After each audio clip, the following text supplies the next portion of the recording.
Baik, berikutnya kalau imam batal di tengah jalan. Lagi salat Isya rakaat kedua batal. Buang angin misalnya. Ya, dia tahu dia buang angin, mungkin yang lain enggak dengar tapi dia tahu ya. Apa yang dia lakukan? Apakah dia lanjutkan salatnya? Enggak boleh dia lanjutkan karena dia batal apa? Salatnya. Maka dalam hal ini ada 4 kemungkinan yang bisa dia kerjakan jika dia batal di tengah jalan. Yang pertama, dia melakukan istikhlaf, dia tunjuk orang untuk menggantikannya. Dia batal, dia tunjuk, makanya yang di belakang itu harus orang pilihan. Dia tinggal tunjuk, suruh gantiin dia, boleh, kamu gantiin. Maka dia pergi, yang tadi digantiin, maka maju. Atau dia selalu sampaikan, kalau saya batal kamu yang ganti ya. Pengganti pertama, pengganti kedua, pengganti ketiga. Ya. Jadi mereka saling ngerti. Ini yang dilakukan oleh Umar bin Khattab radhiyallahu anhu. Waktu Umar ditikam oleh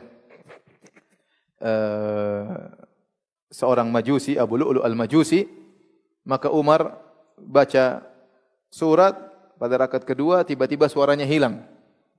Maka ternyata dia ditikam oleh Abu Lu'lu' al-Majusi, maka Umar pun menunjuk Abdurrahman bin Auf untuk menggantikan Umar. Jadi dia tunjuk Abdurrahman bin Auf untuk jadi. Maka Abdurrahman bin Auf kemudian salat dengan salat yang ringan agar salat segera selesai. Padahal kebiasaan kalau di waktu subuh baca surat dengan surat yang panjang, tetapi karena terjadi kejadian maka Abdurrahman bin Auf baca dengan ringan kemudian selesaikan salat.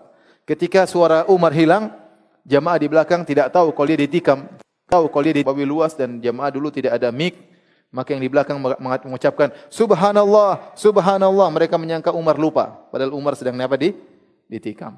Ini dalil bahwasanya kalau seorang batal dia boleh menunjuk orang lain untuk menggantikan sebagaimana dilakukan oleh Umar bin Khattab radhiyallahu taala anhu menunjuk siapa? Abdurrahman bin Auf. Ini cara pertama. Cara kedua ya. Jika imam tidak menunjuk seorang pun jadi penggantinya, tiba-tiba dia batal dia pergi, maka salah seorang dari makmum meskipun tidak ditunjuk dia boleh maju. Ya apa, imam pergi sudah, dia sudah buyar, tinggal maju. Tinggal maju menggantikan imam meskipun tidak ditunjuk. Kemudian kondisi yang ketiga, jika imam tidak menunjuk dan tidak ada yang mau maju karena mungkin enggak enak dan yang lainnya, maka masing-masing boleh lanjutkan salatnya sendiri-sendiri. Kalau ditunggu-tunggu ternyata enggak ada yang maju-maju, ya sudah masing-masing lanjutkan salat apa? Sendiri-sendiri. Dan ini yang pernah dialami oleh Muawiyah radhiyallahu ta'ala anhu. Kata Imam Ahmad bin Hanbal, ini istakhlafal imamu faqad istakhlafa Umar wa Ali. Ya, kalau imam batal maka dia boleh menunjuk penggantinya sebagaimana Umar dan Ali. Umar menunjuk orang yang menggantikan, Ali juga menunjuk orang yang menggantikannya. Wa in sallau wahdanan, kalau ternyata imam tidak menunjuk maka masing-masing jamaah salat sendiri-sendiri menyempurnakan. Waqad faqad tu'ina Muawiyah wa sallan nas. Muawiyah waktu ditikam maka orang salat sendiri-sendiri. Jadi kisahnya Muawiyah ini radhiyallahu ta'ala anhu, ada 3 orang Khawarij, mereka berkumpul. Mereka ingin membunuh sahabat-sahabat Nabi sallallahu alaihi wasallam. Khawarij tersebut, 3 orang tersebut adalah Abdurrahman bin Muljim yang membunuh Ali bin Abi Thalib. Kemudian satunya kalau enggak salah Bakar bin Abdillah atau siapa ya. Dia yang membunuh, yang ingin menikam Muawiyah. Yang kemudian yang ketiga adalah Amr At-Tamimi yang dia membunuh Amr bin As. 3 orang ini berkumpul ya. Atau Al-Barak bin Abdullah, kemudian Amr At-Tamimi. 3 orang ini, Abdurrahman bin Mujim, Barak bin Abdullah, kemudian Amr At-Tamimi, mereka berkumpul dan mereka bersumpah, kita akan membunuh 3 orang penjahat besar di dunia ini. Kamu tugasnya bunuh Ali, Abdurrahman bin Mujim, Barak membunuh Muawiyah, Amr membunuh Amr bin As. Ali bin Abi Thalib di Kufah, Muawiyah di Syam, Amr bin As di Mesir. Maka mereka bersepakat bersumpah untuk membunuh 3 orang ini. Kapan? Di hari tanggal 17 bulan Ramadan. Karena mereka menganggap ini adalah ibadah yang sangat mulia, hendaknya dikerjakan di bulan Ramadan. 17 bulan Ramadan. Ya. Oleh karena orang Khawarij begitu, mereka menyangka membunuh kaum muslimin itu jihad yang luar biasa dan langsung membuat mereka masuk dalam surga. Sehingga terkadang mereka ngebom di masjid. Ini sudah hal yang biasa, sejak zaman dahulu juga sudah ada. Akhirnya tiga-tiga ini pergi, yang satu ke Kufah, yang satu ke Mesir, yang satu ke Syam. Abdurrahman bin Muljim hendak membunuh Ali. Maka dia simpan pisaunya, kasih racun, ya, 40 hari dikasih racun. Kemudian kebiasaan Ali bin Abi Thalib sebelum subuh keluar membangunkan orang untuk salat. Maka kemudian pas Ali keluar, maka dia tikam Ali di kepalanya sampai darah mengalir ke jenggotnya. Dan ini sudah pernah dikabarkan oleh Nabi SAW bahwasanya kau akan meninggal dengan cara demikian.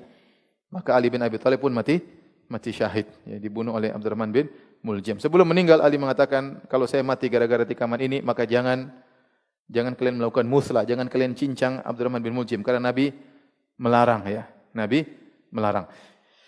Intinya yang kedua adalah Amr At-Tamimi hendak membunuh Amr bin Al-As. Qadarullah pada hari tersebut Amr bin Al-As sakit. Maka dia suruh penggantinya Kharijah untuk jadi imam. Maka Kharijah keluar untuk salat subuh, maka ditikamlah oleh Amr.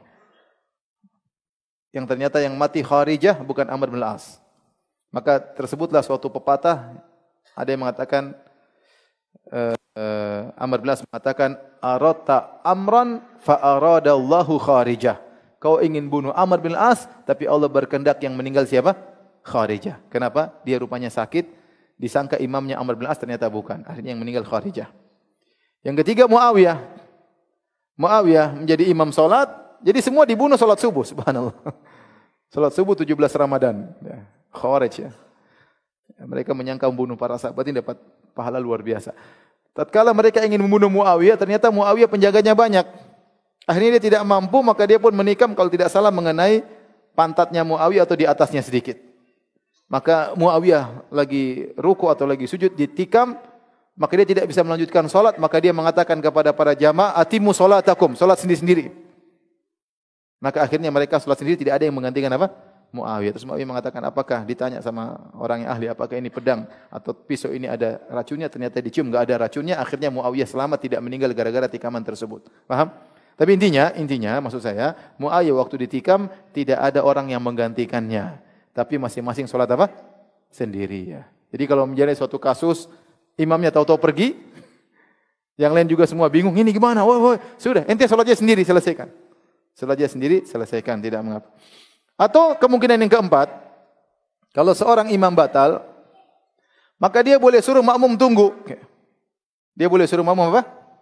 Tunggu, ya. Dan ini pernah terjadi kepada Nabi SAW. Saya bacakan hadisnya dari Abu Bakrah radhiyallahu anhu, diriwayatkan Abu Daud dan disahihkan oleh Syekh Albani rahimahullah taala, anna Rasulullah SAW dakhala fi salatil fajr. Rasulullah SAW Allahu Akbar, takbir salat subuh. Tiba-tiba fa'au ma'a biyadihi an makanakum. Tiba-tiba Nabi bilang, maka tenang, jangan pergi. Nabi pulang ke rumah, Nabi mandi junub, kemudian Nabi keluar, wa ra'suhu yaqturu, dan airnya masih mengalirkan air, kemudian Nabi fasalla bihim, Nabi lanjutkan salat, ya.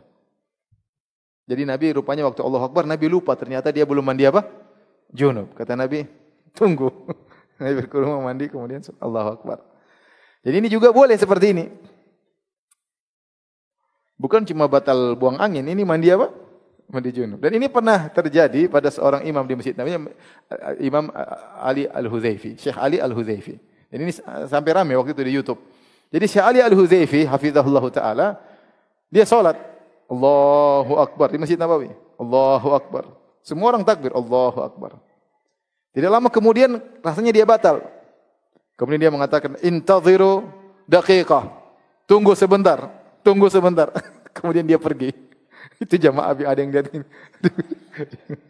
Sampai heboh waktu itu. Terus dia kembali lagi. Setelah dia wudu kembali lagi lanjut. Allahu Akbar. Dia lanjutkan salat. Itu sampai heboh. Ini imam kok begitu. Ada yang mencela, ada yang menghina. Ini menunjukkan Syekh Ali Hudhaifi orang yang faqih. Dan dia ngajar di Masjid Nabawi. Dia bukan orang bodoh. Dia tahu apa yang harus dia lakukan. Ternyata justru itu yang benar. Yang komentar netizen yang bahlul. Paham? Dan itu yang benar, ya. Jadi boleh, ya. Tapi kalau saya, mending saya suruh orang lanjutkan. Daripada nunggu saya mandi junub. Karena Nabi rumahnya kan dekat. Rumah Aisyah, tinggal balik sebentar. Kemudian balik mandi. Bisa langsung lanjutkan apa? Salat, ya. Jadi ini yang bisa dilakukan oleh seorang imam kalau dia batal di tengah jalan. Dia bisa nunjuk orang gantikan, atau kalau dia tidak tunjuk bisa ada makmum yang maju. Kalau enggak, makmum bisa melanjutkan sholat sendiri-sendiri sampai selesai. Ya, atau kalau terjadi suatu dia wudu, dia balik lagi. Assalamualaikum. Waalaikumsalam warahmatullahi wabarakatuh. Ahlan wa sahlan. Halo Ustaz, tanya Ustaz lebih mudah.